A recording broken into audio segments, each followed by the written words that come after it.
Hey, Adam. Yes. Just want to get your attention there. Oh.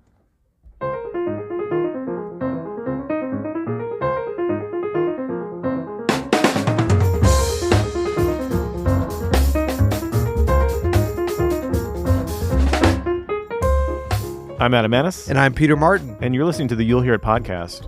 Music advice and travel advice. Oh, hey. Coming at you. I don't know what the cold open was all about. I was trying to get your attention. You have my attention, buddy. I'm here. Well, I felt like you were about to drift off. I was. Right. You started. Oh, look at that squirrel. Yeah, exactly. Yeah, I can be very distracted, as we all can. But Yes. I'm curious to know why we have any authority to give anyone travel advice. Well, because we're talking about jazz Oh, festivals. that is something we know about. Music festivals. Yeah. Well, we're talking about a couple things. In general, jazz festivals to attend and avoid. Okay. I think we're only going to do one avoid.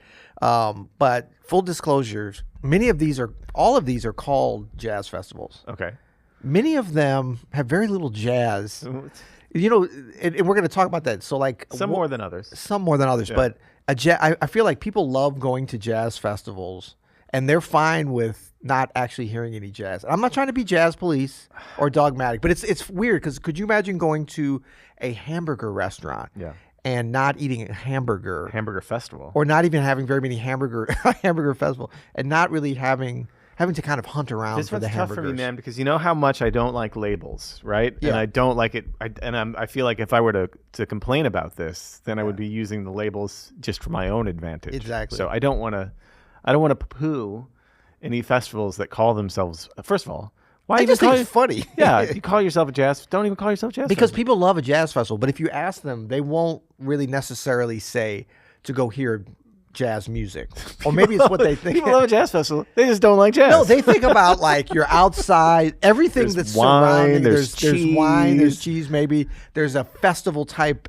It's more of There's an no emphasis dancing. no dancing. It's more of a festival type. No DJs. environment. Are there any DJs on any of these? Oh my God, there's many DJs. Yeah, but no, some of these are fairly hardcore jazz festivals. But what I'd like to do is sort of approach this from the standpoint for our dear listeners, as we say, as if you and this is a very curated list, highly curated list that we came up with. This is by no means an exclusive list of the greatest jazz festivals. Okay. But these are ones that I like and that we've either both been to or one of us has been to and mostly would recommend, wouldn't you say? Yeah. Can we just take 1 second before we dive deep into the episode and Yes. just talk about out the gate how much of a hit the Gentleman's Agreement has been? Yeah, absolutely. Just real quick. And the so- ladies' agreement. So can you explain briefly before we get into it? Just 10 seconds, Peter. Gentleman's Agreement. Gentlemen and ladies' agreement. Okay. So we provide an amazing podcast. You go to YouTube, search out this podcast, even if you're listening to it, and subscribe and like this video. That's it. That's the agreement. That's the agreement. If you continue listening from now on, you know when those things are like, even if you don't sign them, if you continue on, you are agreeing to the terms. That's the terms. Okay. That's it. That's all they got to do. All right. Thank you in advance. Okay. Back to the show. Back to the show. Here we go. Poodles. Wait, that was me. Okay, so we're going to start things off. How about a little bit of visuals? Are we Okay, okay with that? great. Can we go here? Okay. Oh, hello. The granddaddy of them all Yeah. in a lot of ways. Not the oldest jazz festival, but possibly the most famous jazz festival. Now, they changed that name a couple of years ago to Jazz and Heritage, right? Or That's has it right. always been Jazz and Heritage? No, pretty for quite some time now. But yeah, it started out as New Orleans Jazz Festival. And it started out as only jazz. And then it became more other types of music, food, culture. I mean, this festival is amazing.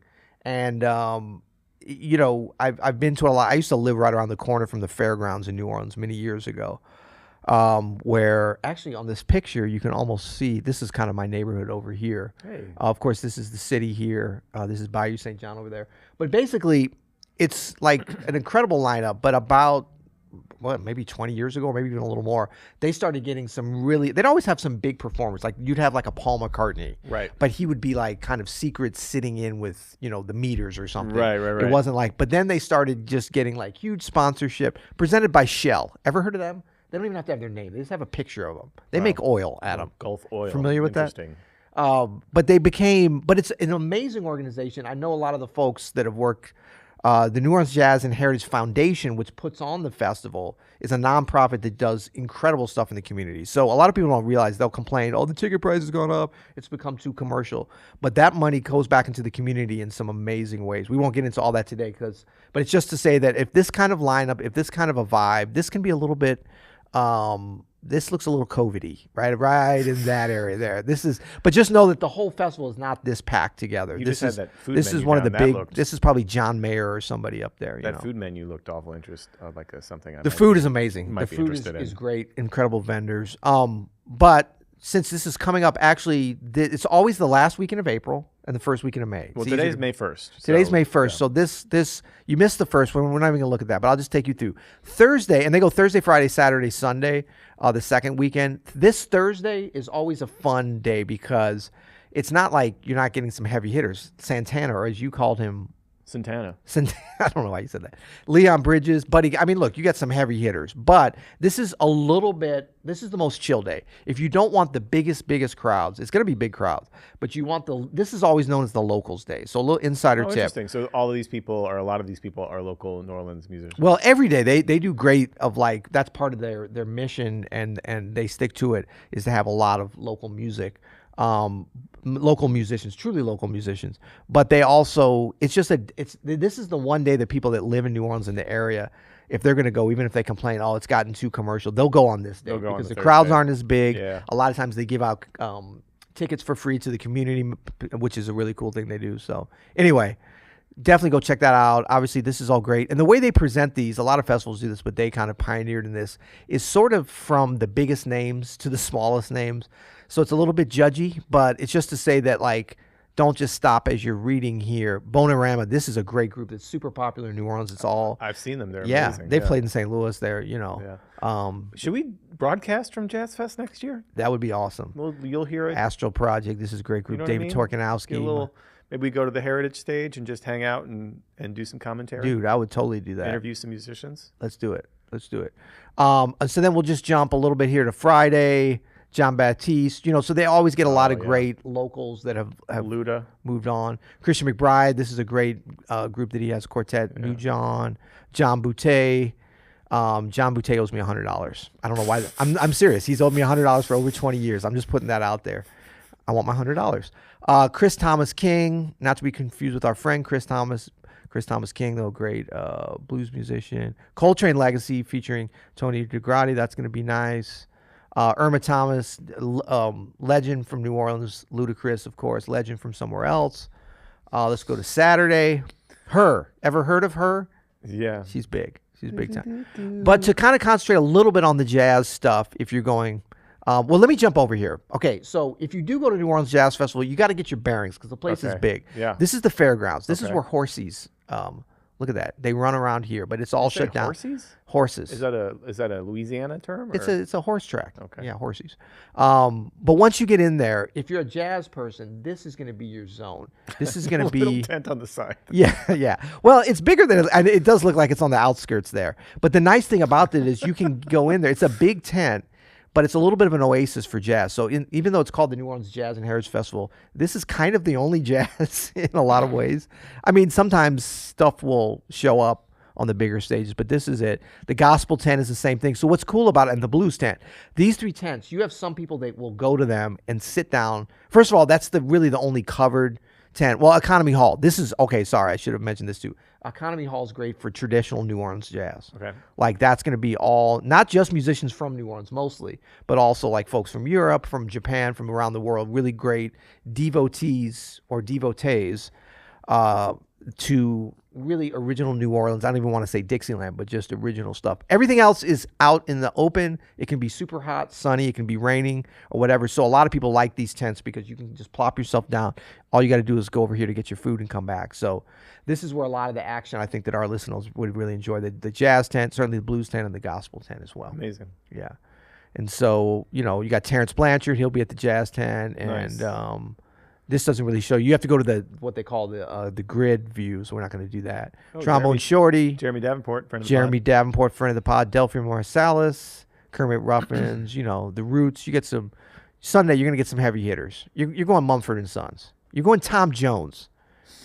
Does it get any jazzier than that? Come Some on. Jones. So anyway, that's New Orleans Jazz and Heritage Festival. We tease it because they don't have enough jazz, but I mean, if you were to just take the jazz tent and just go to the festival, Yeah.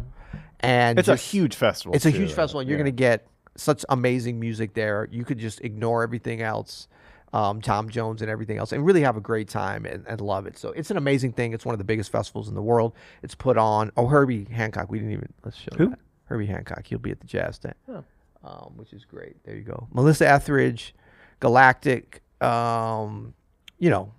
Okay, so Frankie Beverly and Maze, they always close out the festival. It's kind of been like a thing on one of the biggest tents. Zigaboo, Modest. I mean, it's it's the jam. So Very cool. should we move on? Yeah.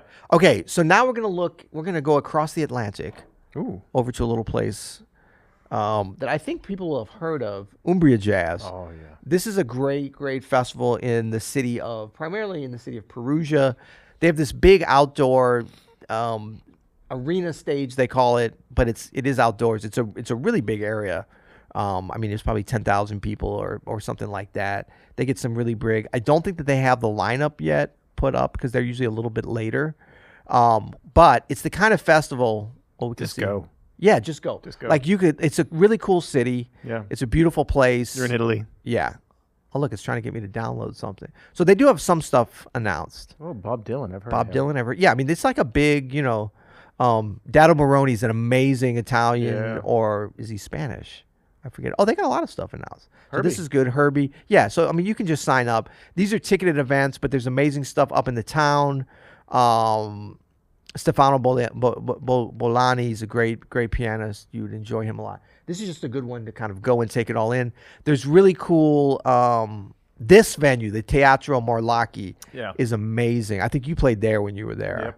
Yep. And there'll be more stuff. Fabrizio Bosso, he's really good. I work with him. He's a great player. There's a lot Danilo of really Perez. great pianists in Italy. Oh, this is going to be nice. Fred Hirsch and Enrico Rava. Yeah. Yeah. They've been doing some But this Teatro Morlacchi is like a small opera house up in the town. It's It's an gorgeous. amazing place. It's Just go. gorgeous. Yeah. Now, little insider tip. Can we give him a little insider tip? Do it. Do we have insider tip music? No, that's okay. We don't need it. No, that's not it. That's a kitty cat. Sorry. That's our trigger for. Okay. Umbria Jazz is great in the summer, but it's gotten really big. You might want to check in on Umbria Jazz Winter. A lot of folks don't know about this. It's a little bit. I lost my screen there. I lost my screen. Is my screen back? No, that is not what it looks like. Would that there. be something you might be interested No, in? not at all. We're just going to read about this. That's I'm okay. not a fan of. Losing my screen. So, Umbria Jazz. Are we back? No, we're not back. That's okay. I don't even have a screen. This is good. I'm going to have to go from my. Oh, that's kind of a good view, actually, of the.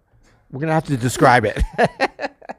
We're going to describe it. Old school podcast. Umbria Jazz Winter. The dates of this, it's always right after Christmas. This year, it's December 28th through the 1st of January. Oh, that's a It's in beautiful time. Orvieto, which is like 30 to 45 minutes away from Perugia. It's an even smaller hilltop, Little hilltop Umbrian, town. old Tuscan. Just whatever you're thinking of as a beautiful Italian little town is what it is. Exactly, Yeah. exactly. That's what it is. See, look at that. Oh, it's gorgeous. Use your Especially at imagination night. there. Oh my God. Use your imagination.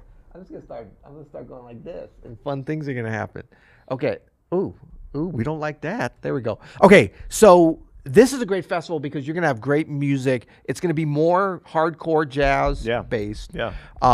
Beautiful venues. Orvieto's such a cool town. It's in the winter, so a lot of tourists aren't there. Well, there are tourists there, Yeah, but yeah, they're yeah. Italian tourists generally. Maybe Yeah. some Germans, maybe. And incredible, like really, if you're thinking about like, I'd love to go on the jazz cruise and I want to hang around and hear great music and be close to the musicians, but I hate cruises, go to Orvieto Winter because it's sort of like that. The town is small. You'll see all of us around there. Hot tip, everybody. Hot tip. Incredible food Yeah. and just a really cool town. Yeah. So Orvieto Winter. You can't go wrong. That's right. Yeah. Let's do one more. Let's do one more fest. Okay, That we, I'm gonna give recommend, you- and let's do and then one we're that gonna we do the one. we say don't go. Okay, I'm going to give you a couple, and I'm going to let you choose which Okay. one because I love all these. We got Newport Jazz Festival. Let's do that one. Ever heard it? Yeah, let's do I that. didn't give you the other one. I don't care. Nice Jazz Festival. That's fine. But Newport, man, it's Newport. Okay, Open studio artist Chris McBride is the artistic director still. that's right. Can I pull this up, Caleb, or should I stay away from it right at this point? It doesn't look like it's working. That's okay. We're going to read this. So I'm looking at the lineup. I'm going to just name some names. First of all, it's August 4th through 6th. So this is good for planning. Newport is at what I would say is one of the bougiest parts of America. Would that be accurate? Muffy. Yes, there's going to be... Muffy, hand me my acoustic bass. And then hand me my ascot because I'll be going with the other Blue Bloods down to the island.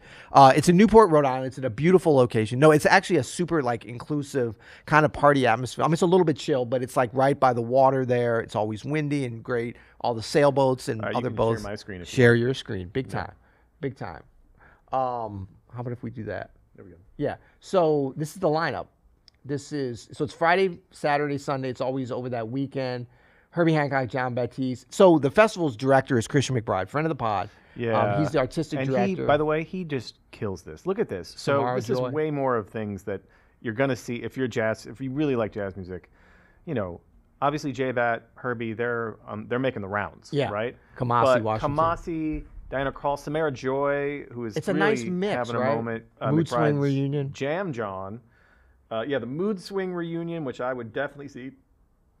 Charles Lloyd, New Quartet, one of my favorite bands working right now. Domi and J.D. Beck. Yep. Scary Goldings featuring John Schofield. Come on. That's Julian a good booking. Lage. I like that booking. So many good people here. I'm just kind of making my... Somi is amazing. Amazing Sony's vocalist. amazing. out Bill of Charlap London, I Trio. believe. You like swinging stuff straight down the middle? Oh. How about a little straight ahead Bill Charlap Trio? And the great thing is there's like 3 stages there, Yeah. kind of a small, medium, and large, but they all have incredible sound. They have really good just infrastructure. Like a lot of things, it's a beautiful place, but when you go to a festival, all the stuff like we were saying that people like drinking wine and cheese and commiserating with other music lovers, that's great. But this is a festival where it's going to sound great. You're going to have Christian McBride introducing, getting on the mic. How much better does it get than August in can't be Rhode better. Island, you know? And you want some cutting edge music? Some improvisatory? No, I do not. Improvisatory I do cutting not. edge music? How about Lakeisha Benjamin in Phoenix? Oh, that I do Lakeisha want. is having a little moment right now, too. Yeah. And then friend of the show, Keon Harold. Keon Harold, St. Louis's own. Yeah. No, it's a strong lineup. There's a diversity in kind of approaches, but a real thread that goes through there that I think Christian and the staff there have done a wonderful job. This is I think his 3rd year in this position, maybe 2nd year that he actually did the booking. Pedrito Martinez. I mean, it's just Orrin Evans. Like you can always look at these lineups and be like, why isn't such and such there? But you can't look at this lineup and be like, why are they there? Like it's because I think booking, people don't realize how hard it is to do this. It's not just about like who's popular now. tough. Samara Joy won a Grammy. So a lot of people would be skeptical and be like, oh, of course they got Samara Joy because she just won the Grammy. First of all these people were booked before that. Yeah, DJ Pee Wee was just here in town. He opened up the home opener for the new St. Louis City Soccer Club. That's Anderson Paak. Right. And Paak? Anderson Paak. Paak? But he goes by DJ Pee Wee. Right. And that's going to be so cool. And apparently it was killing. And it's such a putting a lineup like this together is all about what is available on a particular day and even the whole weekend for people that are there. So it's a combination of things. It's not just about getting a bunch of great acts. You have to have a balance there. And so that's what New Orleans has done great, but they've been doing it for years. Newport, of course, is the oldest jazz festival. And if you don't see something you like, you can always go sailing. Exactly. Yeah. Is Muffy going to be on the catamaran this weekend? Sell some insurance while we're up there. Is that what rich people do? I think so. I don't How know. about some reinsurance? I'm a pianist. I don't know what rich is. All right. Well, anyway, we encourage you to get out there and go to a jazz festival. Now, we got one more, but stick around because we're going to be reiterating the general. I don't know if this is fair because this really isn't a jazz festival. What's a jazz festival that we should avoid? There's many, but I don't want to disparage jazz festivals. Well, this was not even a jazz festival. That's what I'm saying. It's kind of we're kind of punching up, but and it's not really fair.